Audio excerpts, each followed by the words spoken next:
하나님 은혜가 여러분과 함께 하시기를 축원합니다. 교회 창립 45주년을 맞아 지금까지 우리 교회를 지켜주신 하나님께 감사와 영광과 존귀를 올려드립니다. 하나님 우리를 사랑하셔서 우리가 지금 이 자리에서 예배 드릴 수 있는 줄 믿으시기 바랍니다. 오늘 본문은 같은 사람인데 전혀 다른 두 가지의 모습을 보여줍니다. 한 모습은 주저앉아서 구걸하는 모습이고, 또 다른 한 모습은 일어서서 뛰며 하나님을 찬양하는 모습입니다. 똑같은 사람인데 전혀 다른 모습을 하고 있습니다. 여러분의 인생을 돌아보시면 어떻습니까? 여러분도 때로는 주저앉아 있었을 때가 있을 것입니다. 하지만 주님이 우리의 손을 잡아 일으켜 주셔서 저와 여러분이 지금 이 자리에 있는 줄 믿으시기 바랍니다. 일어나시기를 축원합니다. 저와 여러분과 우리 교회가 일어나 주님을 찬양하는 교회 되기를 축원합니다. 오늘 본문의 기적이 성령 강림 사건 이후에 첫 번째 기적입니다. 우리는 첫 번째 기적이라는 것에 주목할 필요가 있습니다. 사도행전 1장에서는 부활하신 주님께서 성령을 약속하셨습니다. 그리고 2장에서는 오순절 성령 강림 사건을 통해 교회가 시작되었습니다. 그리고 3장에 처음으로 이 성령께서 어떻게 행하시는지를 저와 여러분에게 보여주시는 것입니다. 태어나서 단 한 번도 일어나지 못한 사람입니다. 단 한 번도 일어나지 못했습니다. 그런데 이 본문은 육체적인 장애를 가지고 있는 사람이 치유되는 것을 보여주시려는 것이 아니라 사실은 우리의 영적인 모습을 보여주시기를 원하시는 것입니다. 만약에 육체적인 이야기라면 이곳에 있는 사람들에게는 아무에게도 해당되지 않을지 모릅니다. 하지만 성경은 우리 모두에게 해당되는 말씀을 하십니다. 영적으로 일어서지 못하는 자의 모습을 보여주시고 주님이 일으켜 주실 것입니다. 성전 근처에 있는데 날마다 성전 근처에는 오는데 성전 안으로 들어가지 못하는 거예요. 문 앞에 앉아서 구걸만 하고 있는 것입니다.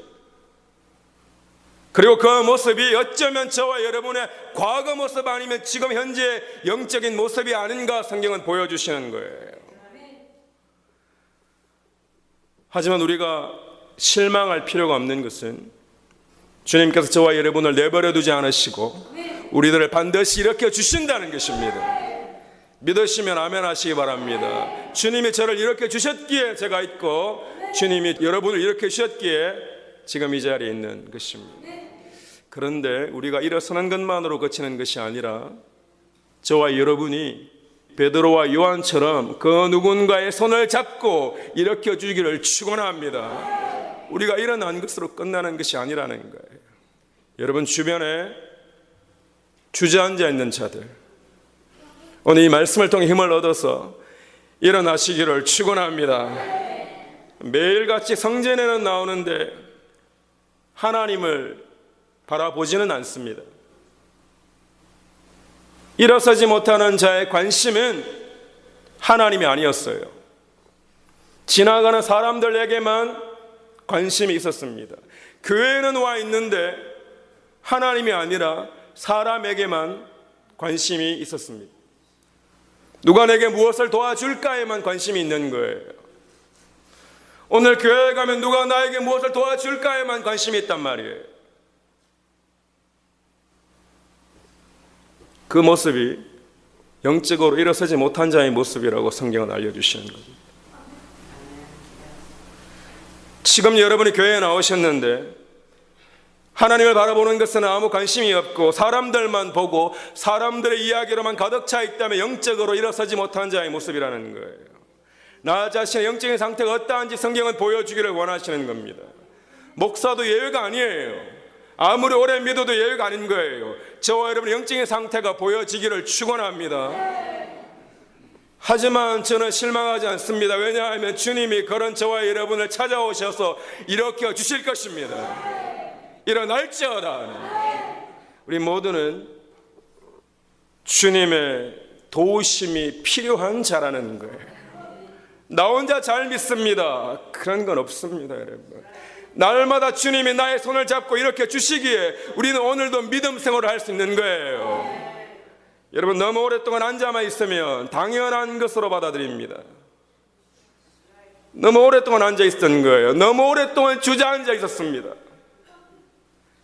너무 오랫동안 사람만 보고 있었어요. 체념해버리는 거예요. 정말 무서운 것은 삶에 아무런 소망이 없다는 것입니다. 어떤 소망? 하나님을 향한 소망이 없다는 거예요. 하나님이 내 삶에 개입하셔서 내 삶 가운데 이루어주실 기적에 대해서 아무런 소망이 없다는 거예요. 나는 하나님을 안다고는 하고 하나님을 믿는다고는 하는데 실제 마음속을 들여다보니 하나님을 향한 소망이 없는 거예요. 여러분, 성전에 나오실 때 하나님을 향한 소망을 품게 되기를 축원합니다. 하나님이 오늘 내게 주실 은혜를 사모하기를 축원합니다. 소망이 없다는 건 하나님이 계시지 않는다는 거예요. 돌아갈 때 사람 이야기만 하고 가는 거예요. 한 주간도 사람만 이야기하는 거예요. 저는 간절한 소망이 있습니다. 뉴펀이 사는 장로교 예배 가운데 성령 하나님 우리의 손을 잡아 일으키시는 것을 경험하기를 축원합니다. 한 주 동안 일어서서 뛰며 주님만을 찬양하는 그런 모습으로 살아야 되는데 불평하고 원망하고 누군가에 의해 끌려서 그렇게 살아가고 아무런 소망이 없는 자의 모습으로 살아왔다면 지금 이 시간 성령 하나님이 저와 여러분을 일으켜 주시기를 축원합니다. 이 사람은 어머니 뱃속에서부터 장애인, 사실은 우리가 어머니 뱃속에서부터 죄인임을 상징하는 거죠. 태어날 때부터 안 된다는 거예요.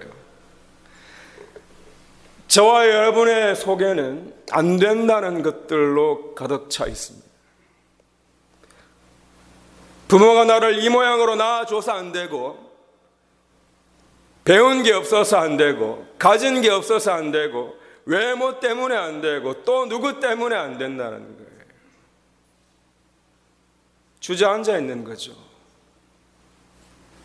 하지만 우리가 가지고 있는 것만으로도 충분히 하나님을 찬양할 수 있습니다. 여러분이 가진 것만으로도 충분히 주를 찬양할지어다 하는 거예요. 진짜 안 되는 이유는 주님을 만나지 못했기 때문입니다. 주님을 만나지 못했기 때문에. 성전에는 온단 말이에요. 근데 주저앉아 있는 거예요.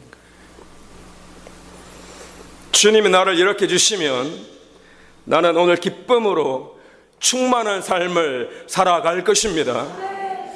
우리 교회가 어쩌면 주저앉아 있는 교회였을지 모릅니다. 얼마나 마음이 아픈지 모릅니다. 누구 때문이 아니에요. 한때는 안 된다는 생각으로 가득한 교회였을지 모릅니다. 이 지역이 문제이고 누구누구가 문제이고 이것 때문에 안 되고 저것 때문에 안 된다는 거예요. 교회들마다 있고 가정마다 있고 개인마다 있습니다. 하지만 주님이 우리들을 일으켜 주시면 되는 줄 믿습니다. 주님이 우리들을 일으켜 주셨고 일으켜 주실 것을 또한 믿습니다. 우리는 이제 깨달아야 합니다. 창립 45주년 오늘 우리는 깨달아야 합니다. 사람이 아니라 예수 그리스도의 이름으로 일어날지어다 하는 거예요. 베드로가 이르되 은과 금은 내게 없거니와 내게 있는 이것을 내게 주노니 나사렛 예수 그리스도의 이름으로 일어나 걸어라. 베드로의 눈에는 정확하게 보였다는 거예요. 은과 금이 필요한 게 아니라는 거예요. 그거 줘봐야 똑같다는 거예요. 순간 좋지만 똑같다는 거예요.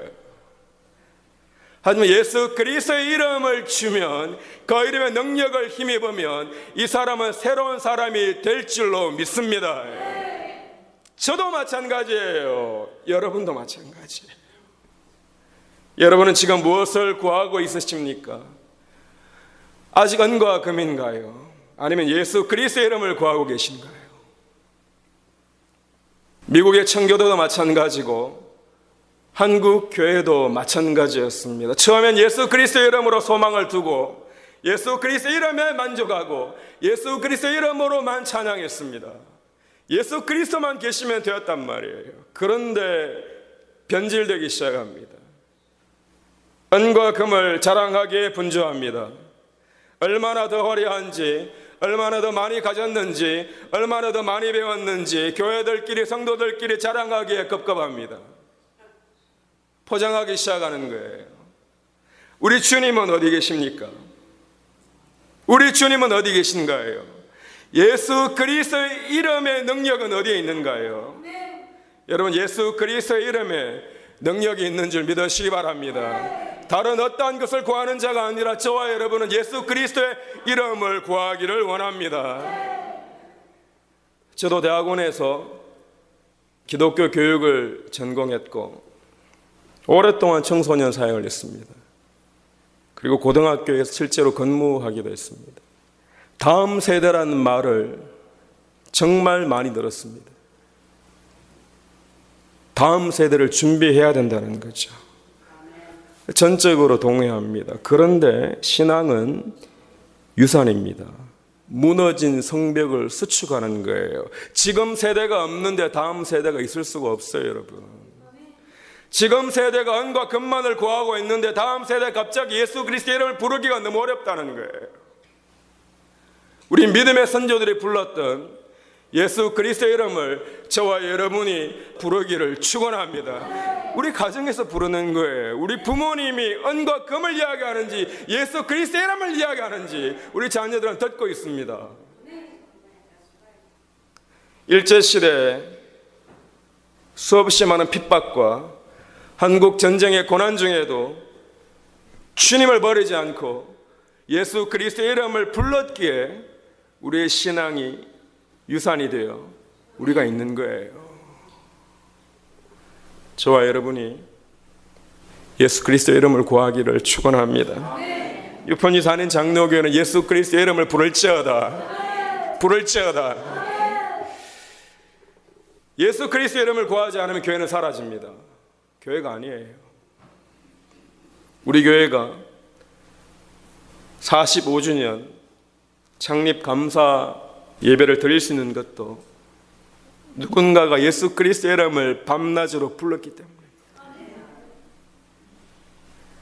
코로나 기간에도 단 한 주간도 쉬지 않고 단 한 주간도 예배 부를 거지 않고 예수 그리스도의 이름을 불렀기 때문입니다. 예수 그리스도의 이름에 그 이름에 능력이 있는 줄 믿으시기 바랍니다. 존귀한 이름입니다. 사랑하는 성도 여러분, 우리가 소망해야 하는 것은 주님이 나의 손을 잡고 일으켜 주시는 것입니다. 아무리 강한 자라도 연약해질 때가 있습니다. 아무리 믿음이 좋은 것 같아도 또 쓰러져 있는 것이 우리 모습입니다. 하지만 주님은 우리를 내버려 두지 않으시고 우리에게 찾아오셔서 우리의 손을 잡고 일으켜 주실 것입니다. 여러분의 가정을 일으켜 주시고 우리 교회를 일으켜 주실 것입니다. 주님과 아무런 상관이 없는 자가 아니라 주님이 나를 일으켜 주시는 것을 날마다 경험할지어다. 평소에도 늘 다니던 길이었습니다. 베드로와 요한이 늘 기도하러 다니던 길이었어요. 그곳에 주저앉아 있는 사람도 40년 동안 그곳을 지키고 있던 자였습니다. 그런데 그날은 달랐습니다. 그날만큼은 달랐습니다. 똑같은 일상이지만 성령 하나님 역사하시면 우리에게 다른 것을 보여주시고 다른 기적을 베풀어 주시는 것입니다. 항상 그럴 거라고 생각하지 마십시오. 어제가 그랬으니 오늘도 그럴 거라고 생각하지 마십시오. 하나님이 나와 함께 하시면 우리의 삶은 달라지는 것입니다. 그날이 바로 오늘이 되기를 축원합니다. 여러분의 마음의 문을 여시고 주님을 영접하기를 축원합니다. 성령 하나님이 저와 여러분과 우리 교회를 일으켜 주시기를 원합니다. 은과 금만 구하는 우리들이 아니라 나사렛 예수 그리스도의 이름을 구하는 저와 여러분 되기를 축복합니다. 주저앉아 있는 사람이 일어나는 모습은 교회를 세우시는 하나님의 모습입니다. 교회 공동체의 방향성을 알려주시는 거예요. 우리는 조금 특별한 교회입니다. 미국에 있는 한인 이민교회입니다. 45년 전 교회가 시작될 당시에는 아마도 김치가 드시고 싶고 또 한국 사람이 너무 그리워 교회를 찾기 시작했을 것입니다. 주님이 부르시는 방법이 다양하죠. 하지만 그대로 머무르지 않고 이제 달라진 것입니다. 주님께서 나와 함께 하시고 나를 일으켜 세우신 것을 내가 삶에서 경험하고 있기 때문입니다. 힘들 때 나와 함께 하시고 나와 함께 울어주시는 그분을 내가 만났기 때문입니다. 우리는 지금 사람을 보러 오는 것이 전부가 아니라 하나님을 찬양하기 위해 이 자리에 있습니다. 주님이 영광 받으시기를 축원합니다. 유폰이 사는 장로교회가 45주년을 맞아 오직 하나님께 감사와 영광과 존귀를 올려드리기 원합니다. 예수 그리스도의 이름을 부르는 저와 여러분 되기를 축원합니다. 날마다 예수 그리스도의 이름으로 승리하는 저와 여러분과 우리 교회 되기를 주님의 이름으로 간절히 축원합니다. 일어나